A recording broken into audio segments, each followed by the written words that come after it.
Hello everyone, my name is Tetiana and the first speakers will be Nataliya Boyko and Andriy Pytel with article named Application of Genetic Algorithms for Optimization of Salesman's Tasks and Their Modeling by Sequential Selection.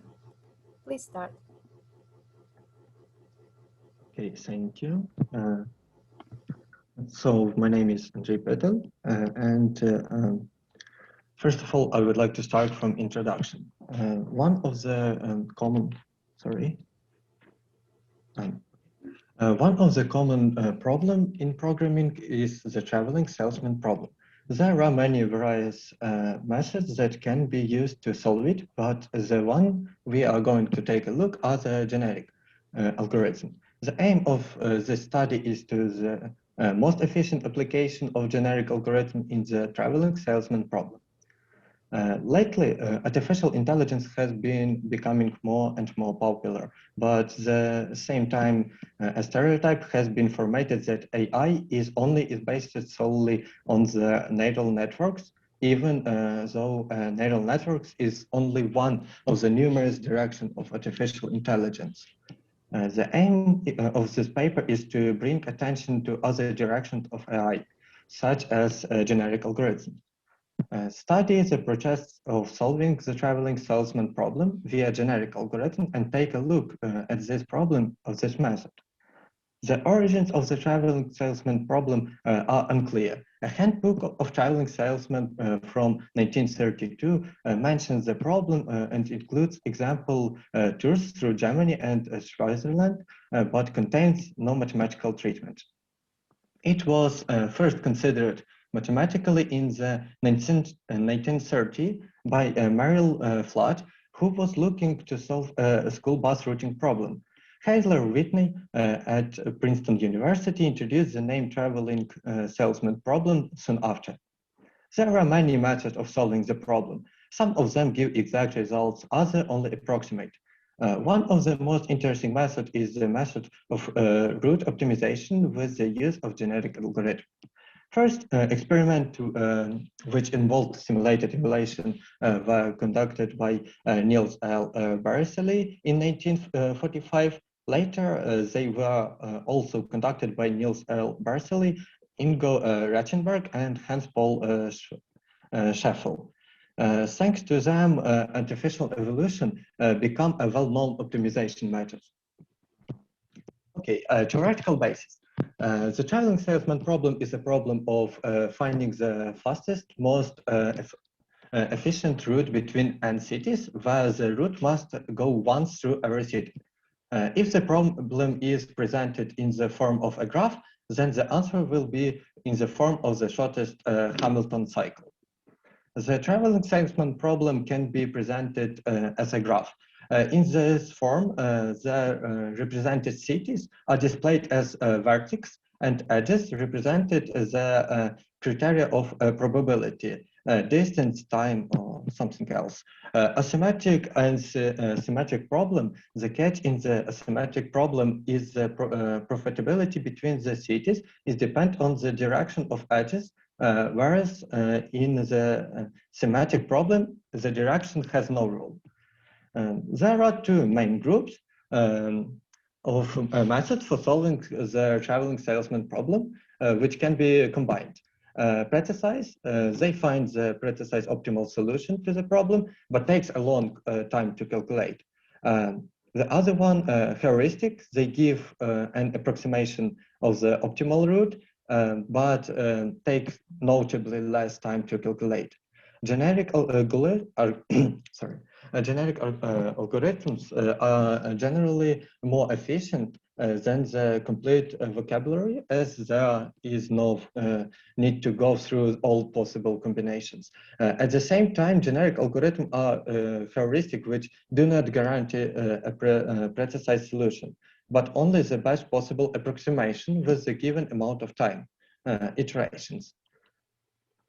So generic algorithms. The generic algorithm is a method for solving both constrained and unconstrained optimization problems that is based on natural selection. The process that drives biological evolution. A generic algorithm can be broken down into the following steps. First, creation of the base population, then a repeat of the same action, evolution. So rating, selection, crossbreeding, or mutation, and then formation and new generation in the case the result was not achieved. During the creation of the base population, individuals are generated with mostly randomized parameters. Each parameter is a specific gen and a set for this parameter from a chromosome. In our case, the most efficient type of data to store in a chromosome are root options. For instance, we have 5 cities, A, B, C, D, and E. Inside the chromosome, specific roots will be stored like A, B, C, D, E, and so on. So analytical part. The complexity of using this method is that isn't possible to use a regular crossover or a mutation. In classic genetic algorithm, crossover are generally presented as simple combination of different parts of the parent chromosomes. For instance, let us say we have the following parameters, as you can see. The first strategy is simple. As was mentioned before, in order to avoid getting to the same city twice, merely differently combining halves of parent chromosomes will not be sufficient. The simplest way to resolve this is to change the city which is repeated to a city that is not present. But at the same time, this method entails the fact that each possible descendant may have several options. Back to the same example. And the second strategy called cycle. The previous strategy was based on a basic crossover, which had to be improved so that children could form a Hamilton cycle, which in turn would create a large quantity of children variation. If we take the primate direction of movement, which were taken from parent chromosomes, then there would be no reason to correct the children. As a result, by using this method, we will acquire a wanted amount of children and will not be dependent on the amount of repeating cities. The idea of the strategy is that the combination of parent gens should immediately form a Hamilton cycle. In addition, to make sure that the child chromosome would not repeat its parent, it's necessary to limit the length parent's chromosome from which the child will be built. Okay, the third strategy, nearest. Based on the second strategy, a new, more efficient crossover can be created. In the second strategy, we have up to 4 different moves, and if the most efficient one can be chosen, then the runtime of the algorithm can be substantially improved while at the same time drastically decreasing the number of generation needed, and the same time will increase the time designed for computing in a single generation. In order to make sure that the complexity of the algorithm will not increase, the restriction regarding copying the father's sequence shall be ignored. As a side effect, this creates an issue where the child can become a carbon copy of the parent. Yet, it can be solved by either mutation, such a child, or by banishing it from the general population. Results. We will conduct a study on equal terms for each one of the methods.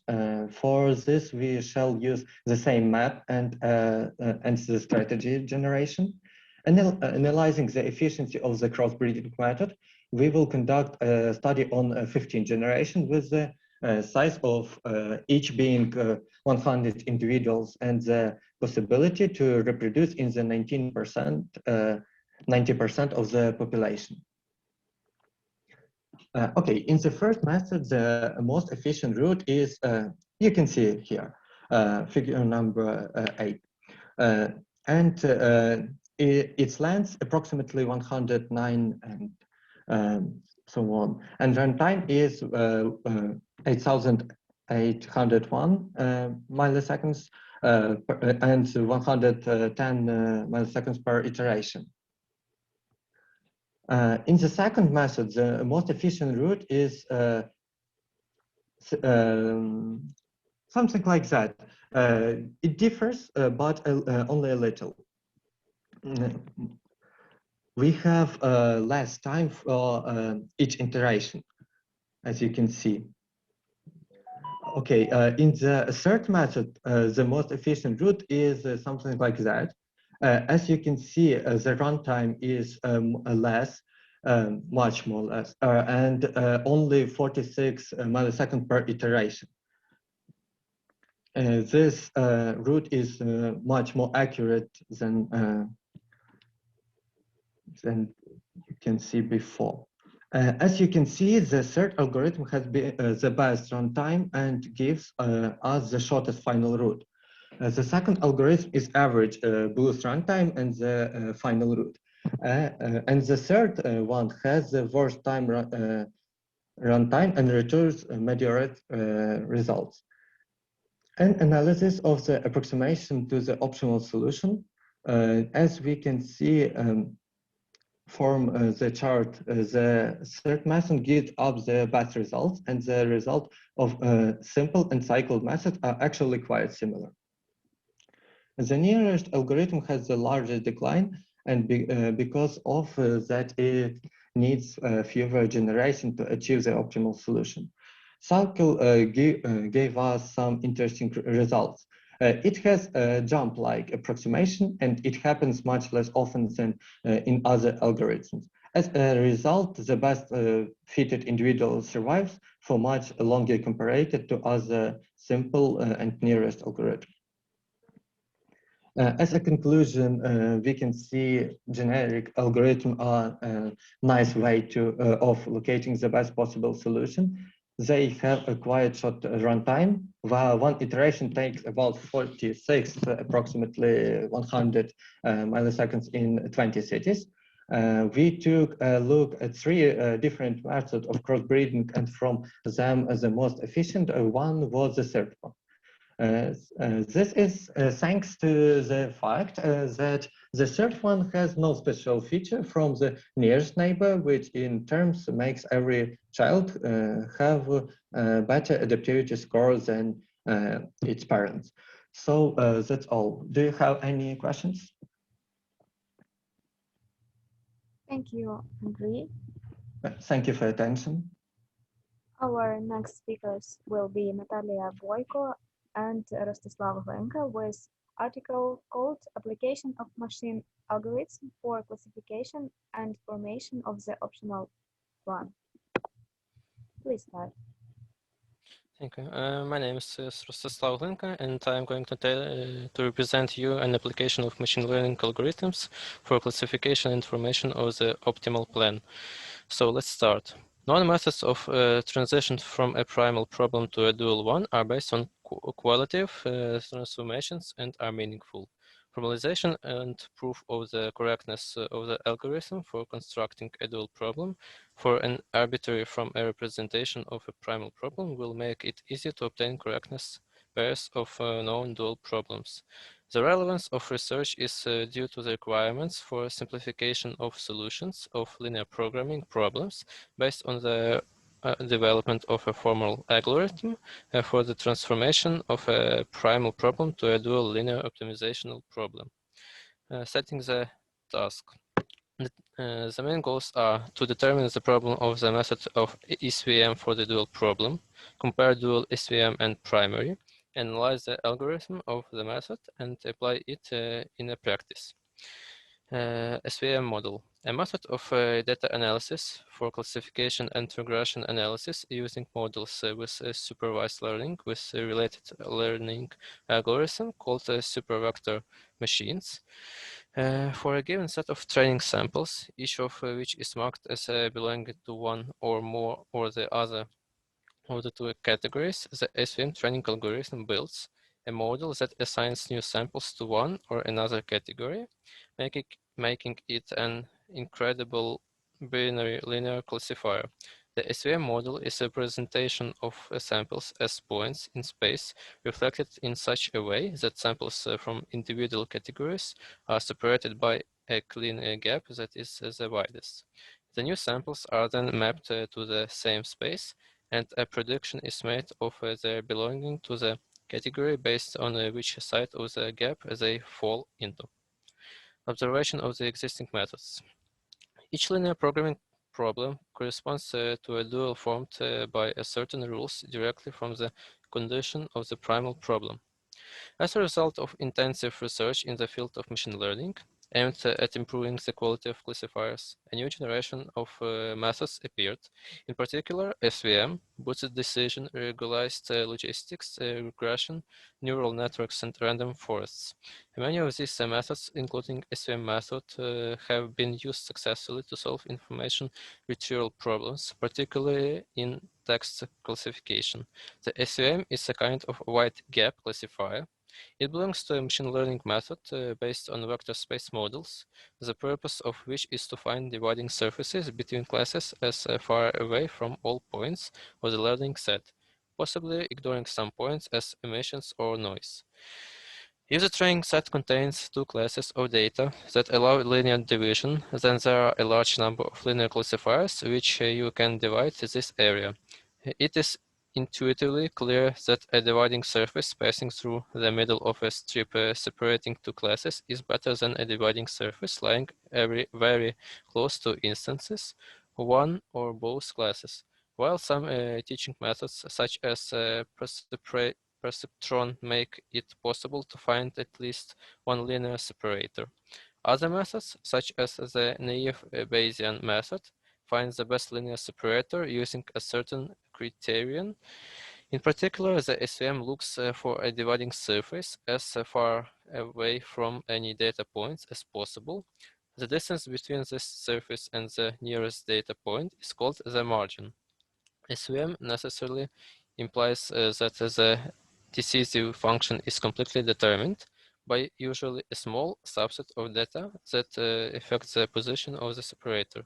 These points are called support vectors because in a vector space, a point can be considered as a vector between the origin and this point. Consider a dataset of endpoints in such form where y is between -1 and 1, identifies to which class the point x belongs. Each point is a p-dimensional real vector. SVM means to find the maximum hyperplane that separates groups of points belonging y equals to 1 or equals to -1. Any hyperplane can be written as a set of points in such a way, where w is a normal optional vector to hyperplane. This parameter determines the displacement of the hyperplane from the origin on the normal vector, as we can see on figure 1. Thought margin. To extend the use of SVM to cases where the data is not linearly separated, we introduce the following formula. The function is 0 if x lies on the correct side of the margin. For data lying on the wrong side, the value of the function is proportional to the distance from the margin, and thus we need to minimize in such way. Here's some explanations about it, and the calculation of this soft margin classifier is to minimize the expression of the form in this following way. Primal problem. Well, the minimization of can be written as a limited optimization problem with a differentiated objective function as follows. For each I, we introduce a variable e, and note that e is at least a positive number that satisfies this condition. And thus, we can rewrite the optimizational problem in such way. This is called the primal or primary problem. Solving the above problem for the dual Lagrange, we obtain a simplified problem in such way. This is called a dual problem. Since the problem of dual maximization is a quadratic function c that satisfies two linear constraint, it is effectively solved by a quadratic programming algorithm. The variables c are defined in such a way, and the given formula is here. It follows that W can be interpreted as a linear combination of support vectors. Offsets B can be restored by finding a point on the field's boundary and solving this formula and equation. The equation gives the optimal value of W in terms of C. Suppose we have adjusted the parameters of our model to the training set, and now we want to make a prediction for the new point X. And then we will calculate this equation and forecast our y into 1. And if and only if this value is greater than 0, but this value can be also rewritten as with this following formula. So if we find C to make a prediction, we have to calculate a value that depends only on the internal product between X and the points in the training set. Moreover, we have previously seen that C will be equal to all but 0 for support vectors. Thus, many terms in the above sum will be 0, and we really only need to find the internal products between X and the support vectors, which are often only a small number, to calculate formula 9 and make our prediction. Considering the dual form of the optimization problem, we got a good idea of the structure of the problem, and we can write the whole algorithm in terms of only the internal products between the vectors of the input functions. This property is important to apply kernels to our classification problem. The obtained algorithm supporting vector machines will be able to effectively learn in spaces between high dimensions. Also, dual SVM requires fewer kernel estimates than the primary. Therefore, it gives a more stable result in less computational time. As you can see, this table 1, which shows us the comparison between primal and dual SVMs on the different datasets. Here's some theoretical information about this table. Let's continue about our dataset. The Iris dataset was chosen for the implementation of the support vector method. This is a well-known set of data used in the area of machine learning. The dataset contains 3 classes of 50 objects, where each class refers to the type of plant. One of them is linearly separated from the other 2. The other 2 are not linearly separated, which will demonstrate the different implementations of SVM. Dataset attributes information. First, sepal length in centimeters. Second, sepal width in centimeters. Third, petal length in centimeters. Fourth, petal width in centimeters. And fifth are classes iris setosa and so on, etc. Visualization. The best way to analyze a large dataset is to visualize it. Data visualization refers to the approaches used to understand data through visual representation. The main purpose of visualization, interpretation of a large dataset into visual graphics to easily understand complex data relationships and quickly get an imagination of the dataset. Figure 2, as you can see, shows a histogram on the frequencies of the dataset, which can be used to understand the trend of length, width of the petals for each type of plant. From figure 2, it is seen that the type of petal Riganitsa is much larger than others, and the sepals are mostly 2. Setosa has the smallest size and a small range of values, versicolor medium in size. The box plot, figure 3, shows the distribution of data by quartiles, the average values, and statistically emissions are hyper-highlighted. The vertical lines, tendrils drawn to the rectangles reflect the variability of the values outside the upper and lower quartiles. Any point of these lines is considered a statistical junction. The other 2 species are larger and have larger tendrils, which characterize a larger scope.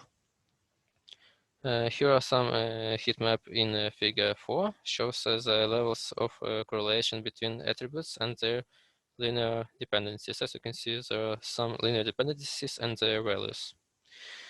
The values of the length of the sepals depend entirely on the values of its width or vice versa. In the case of a petal, the length and width are independent of each other. It is also interesting that the length of the petal depends on the length and width of the sepals. In figure 5, we can see the linear separation between classes, namely that Cytosa is linearly separated from Vasyl and Virginica, and Vasyl and Virginica are not linearly separated. It means that in this first case, it is necessary to apply SVM with a hard margin, and in the second with soft. There is table 2 that statistics of the iris dataset.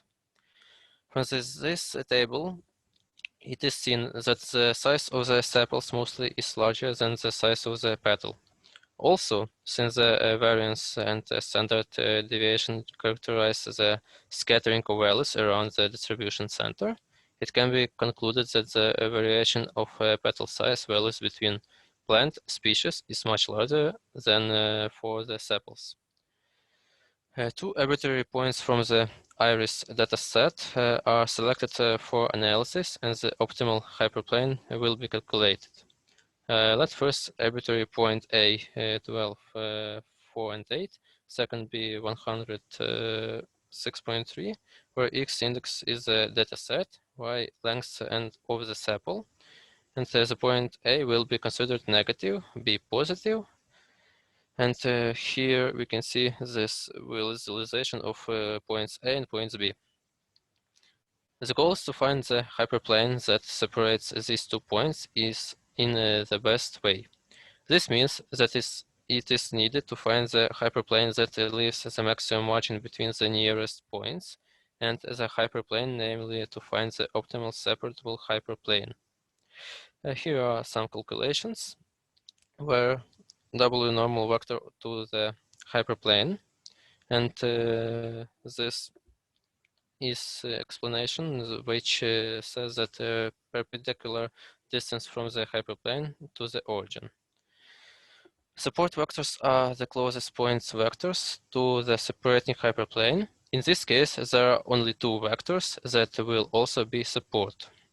To find the double model of W and B, dual from should be introduced.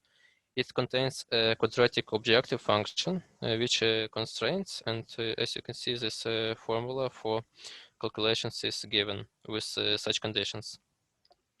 After data substitution, we can calculate everything data we collected. And solving this problem by the Lagrange method of multipliers, we can result this expression.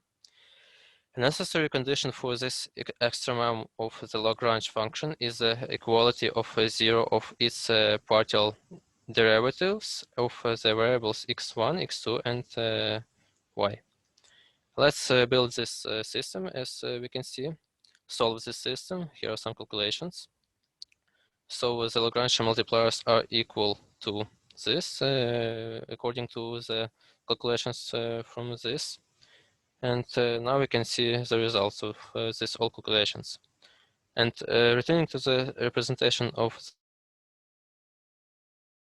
the hyperplane and substitute the numbers with following formula, we will receive such result. In figure 7 shows that hyperplane that best classifies our data, and theoretically all positive points will be on the left and negative points. On the right, dark blue color indicates the hyperplane itself, dotted lines from a margin, as you can see in this figure. Now is the comparison with program results. Here's a sample with Python code test, I think. The values of W and B are calculated manually and coincide with the result of the program. So the calculations are correct. Also, since we have only 2 points in this case, they act as support vectors, one for each class. The coefficients of these support vectors in the objective function correspond to Lagrange factors calculated manually. Figure 8 shows the calculated results using the program for the entire data set. and shows us the sepal lengths of two linearly separated plant species of the iris dataset Y, which must be classified using the Svm algorithm programmatically. We see that the data are linearly separated and easy to classify. The problem is in finding the optimal solution. The result of the program, as we can see, this value, and the value of the normal vector is the following.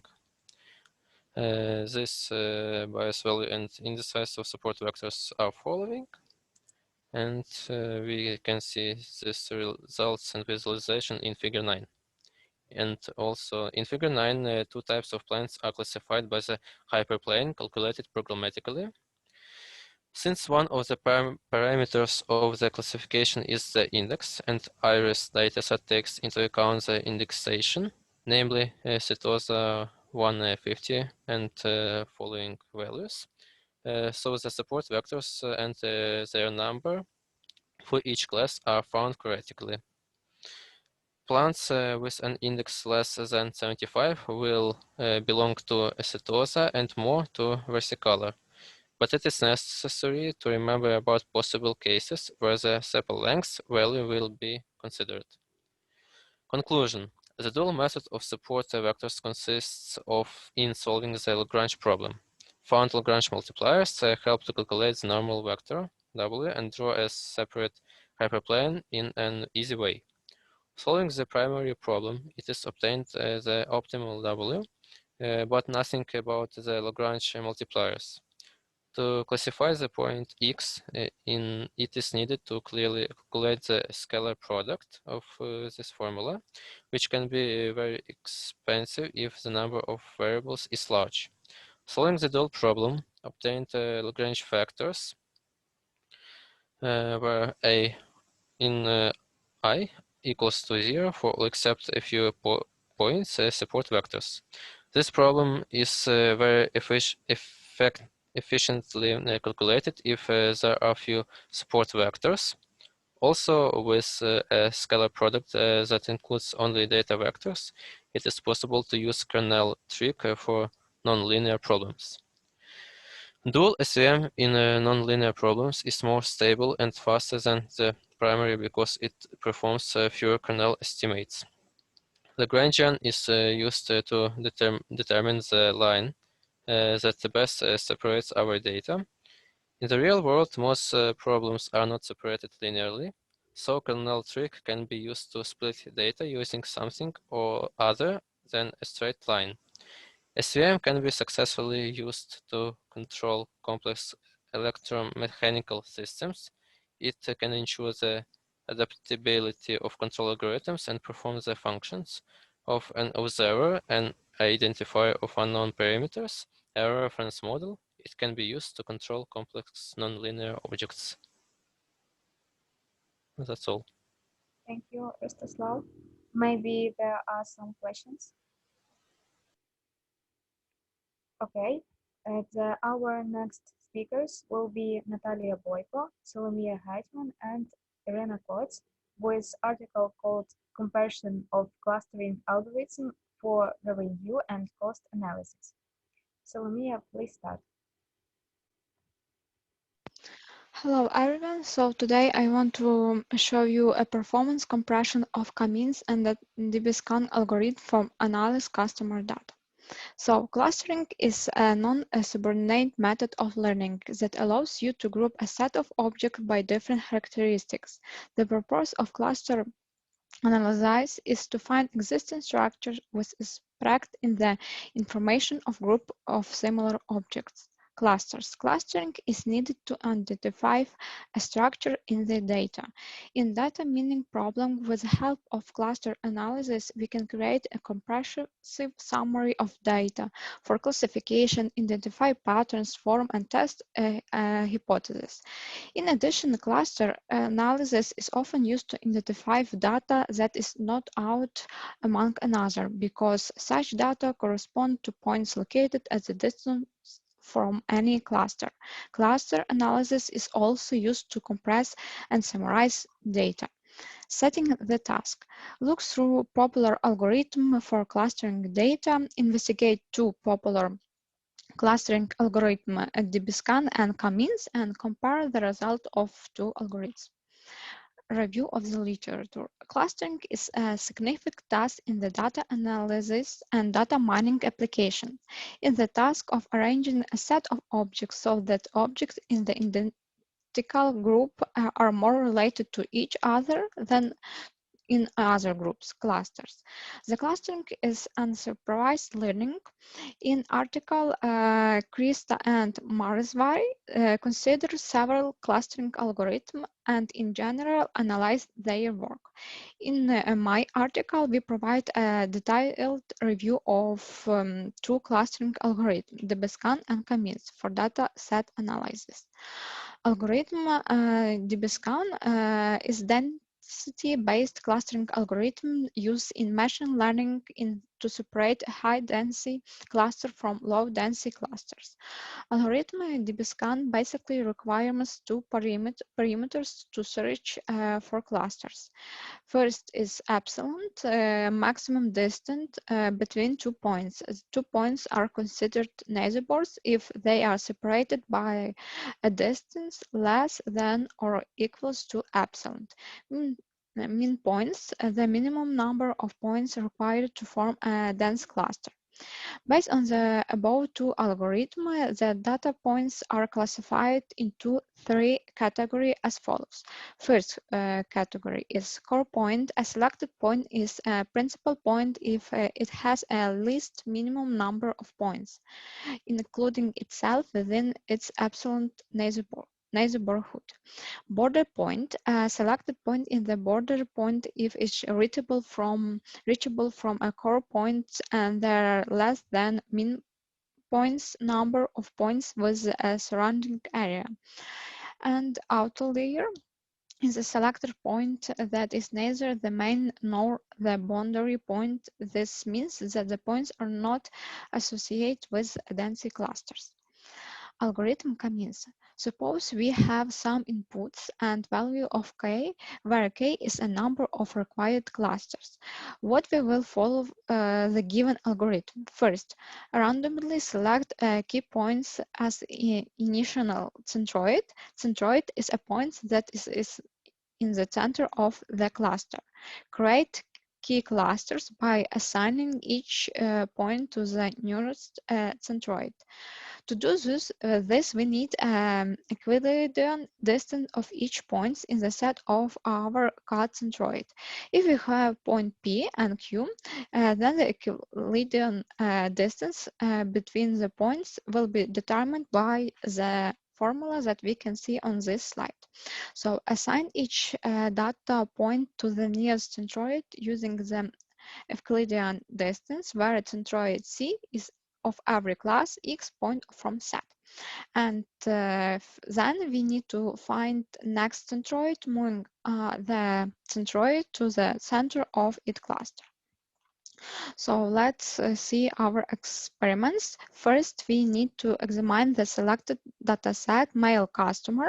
The selected dataset contains data about customer age, gender, annual income, and average spending.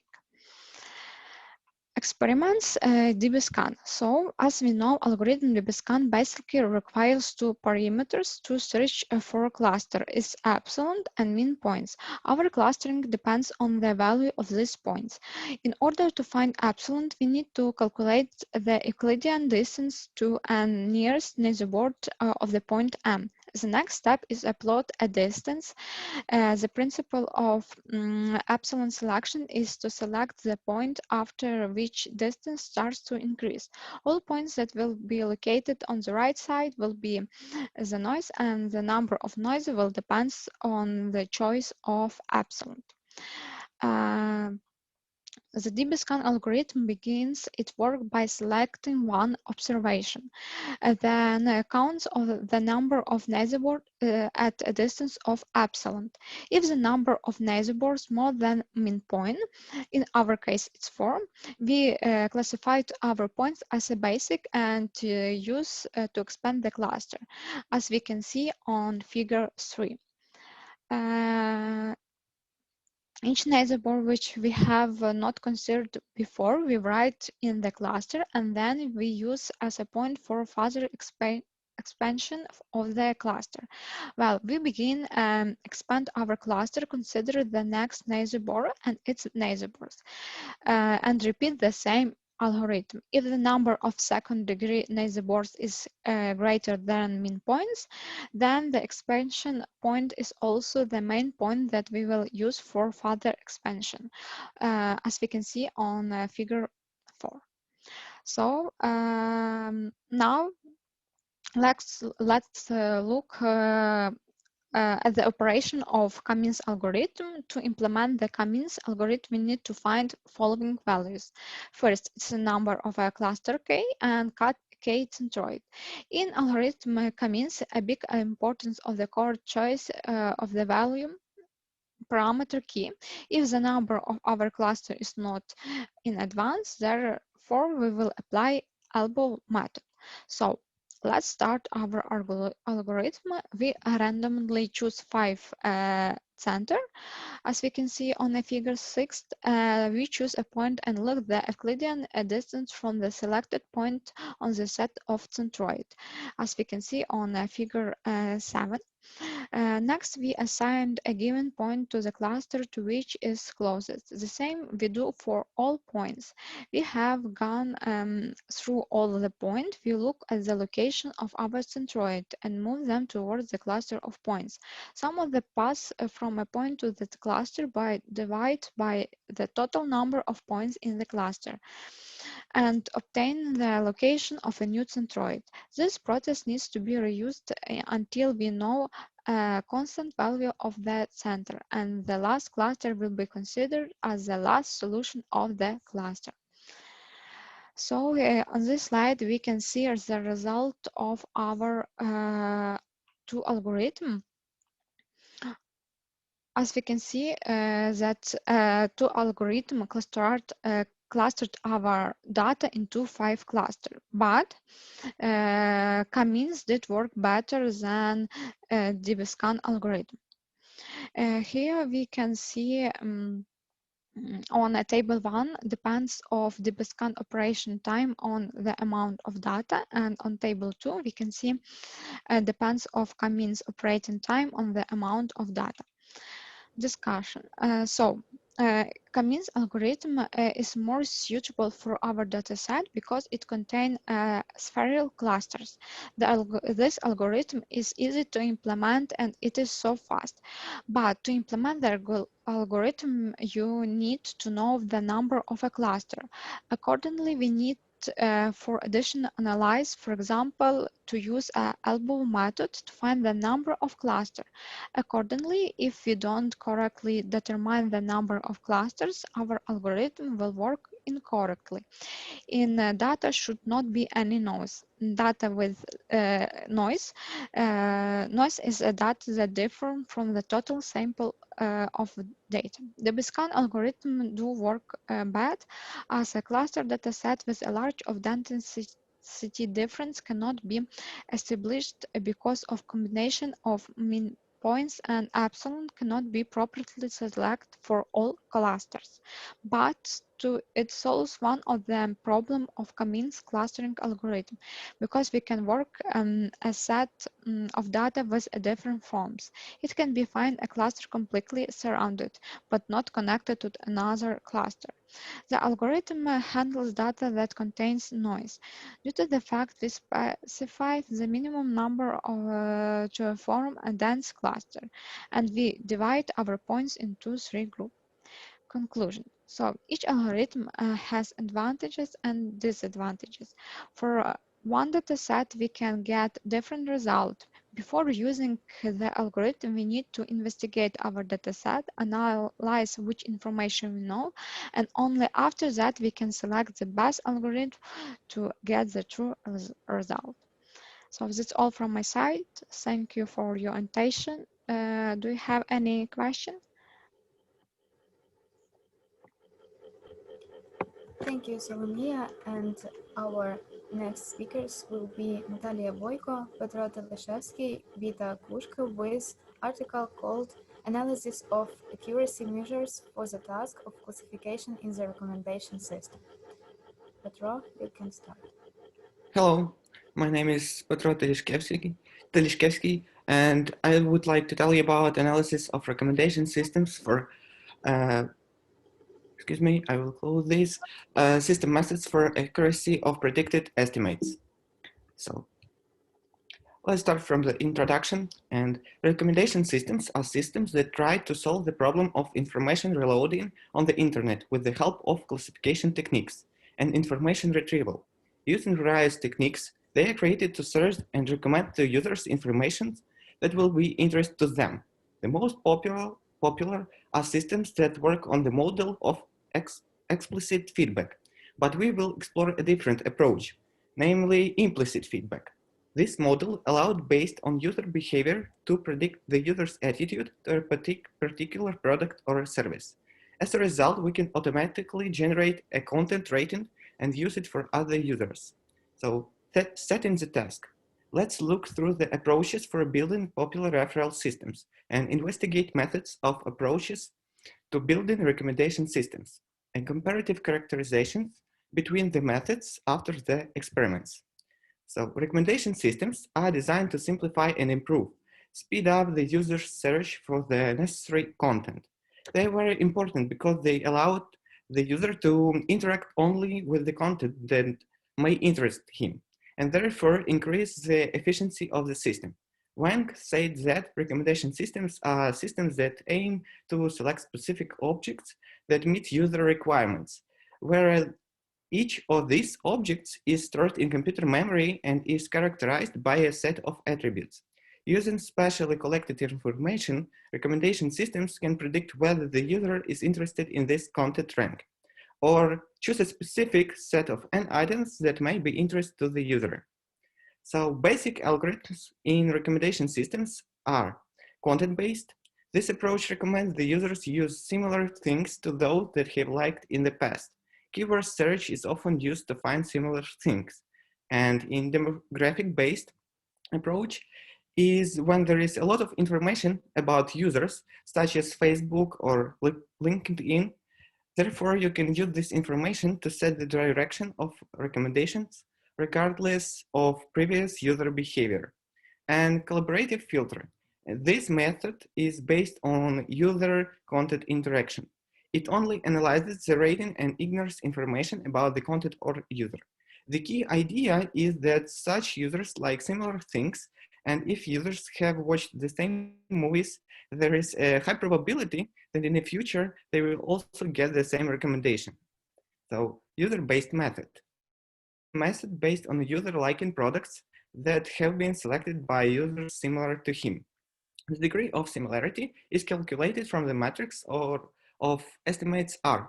The most commonly used similarity metric is the Pearson correlation and the Cousin distinction of the rows or columns of the matrix. So item-based method is based on the fact that the user will like products like similar to those he has already chosen.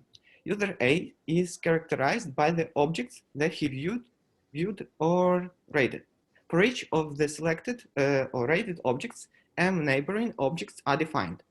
There are m most similar objects in terms of user views or ratings. When building a PC for movies, m takes values from 10 to 30. All neighboring objects are combined into a collection, which excludes objects viewed or evaluated by user A.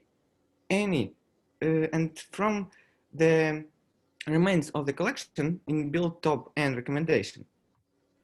Thus, in the item-based approach, all users who like this or that object from the collection take part in creating recommendations. So Svd algorithm. Almost all collaborative filtering algorithms have such shortcoming as cold start, triviality of recommendation results, and so on. One of the fairly new algorithms that reduces the impact of typical collaborative filtering problems was the Svd algorithm, which was created to improve the results of conventional algorithms. Svd is a method of factorization of matrices, which is usually used to reduce the number of data set functions by reducing the size of space from n to k, whereas k is less than n. However, for the purposes of recommendation systems, we are only interested in matrix factorization, where parts retain the same dimension. Matrix factorization is performed on the matrix of user position ratings. Matrix factorization can be considered as a search for two matrices, the products of which is the original matrix. So Qi and Pi can be found, so the difference of the square errors between the product points and the known rating in the custom element matrix is minimal. So NMF is a representation of matrix V in the form of the product of the matrices W and H, in which all the elements of the three matrices are non-negative. Let table V have size m by n. Denote by R the rank of matrices W and H as a rule I left shift minimum. In contrast to exact representation of the matrix in SVD and NMF, we obtain only an approximate equality. The matrices W and H are chosen so as to minimize the loss function. In this case, D is given on the basic Kullback-Leibler divergence. So experiments.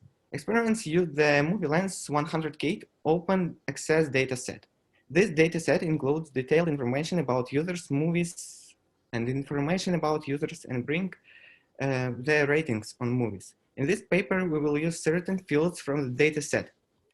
It is user ID, also film ID, and user ratings for this movie. This dataset contains information about 1,000 users, 1,700 movies, and 100,000 user ratings for these movies. Table 1 will show the data structure. So next, we need to divide data into two parts. It is test data, 25%, and data for calculation, 75%. This data operation is required to predict the estimates of the elements based on the data to be calculated. When performing this action, then make a comparison between the test scores of the obtained estimates. This comparison will give us a better understanding of the efficiency of the algorithm used. So the results are shown in table 2. For these methods that work with the movie lens stockade dataset, the table records the values of 5 times the cross calibration and then show the average RMSE value for each algorithm. Table 2 is the results of the methods. So table 3 and figure 1 will show the results of experiments for user-based. The table records the values of 5 times the cross calibration and then shows the average value of the absolute error for each measure of similarity in the user-based method. Table 3 is relative performance of different similarities for user-based, and figure 1 is influence of similarity calculation measure on user-based CA. So table 5 and figure 2 show the results of the experiments for item-based. And to understand how the SVD and NMF algorithm will behave on the proposed dataset movie lens 100K, need training data and test to be divided into 5 parts. Then it is necessary to determine with what accuracy for each user the top 10 recommendations are defined. They are determined by the formula below. So the data shown in table 7, where the numerical indicator is the average accuracy of the sum of values of each user for the total number. Accuracy will be displayed as a percentage. Thus, from table 7 results in all parameters equal to approximately 61%. Therefore, the top 10 recommendations will be true for your users if you use SVD or NAM algorithms of the dataset with movie lens 100K. So, as can be seen from the figure 3, in all tests, the accuracy relative to RMSE is the best in SVD algorithm. During all tests for this algorithm, the difference in accuracy is not large compared to the test of the rest algorithm. The average results show that NMF method although the results of this algorithm are similar to the Svd algorithm. So the first results are user-based and item-based due to the fact we use Pearson's correlation to find similar data. Sometimes the data goes not correlate with the required data, which gives worse accuracy. And for a comparative result, we show the results of all methods in figure 3. So experiments show that SVD calculations will be better than user-based and item-based because user-based and item-based use correlation to find similar data. It doesn't always give us what we need. The disadvantage of user-based and item-based CFS do not fit into real scenarios and do not solve the known problem of cold start when a new user or a new element enters the system. It is said that cold start affects user and item-based CF, increases RMSE for these methods. And we can also assume that the algorithm described in this paper can give a better estimate if you increase the amount of data. And conclusion. This study showed that SVD algorithm provides better estimates than the described methods, which are based on correlation. It can also be said that it is advisable to use the user-based and item-based CF methods independently because the results of other two algorithms are better. The described methods should be used in hybrid approaches. Further studies should take into account other parameters that affect the accuracy results. And that's all. Thanks for your attention. Have you got any questions?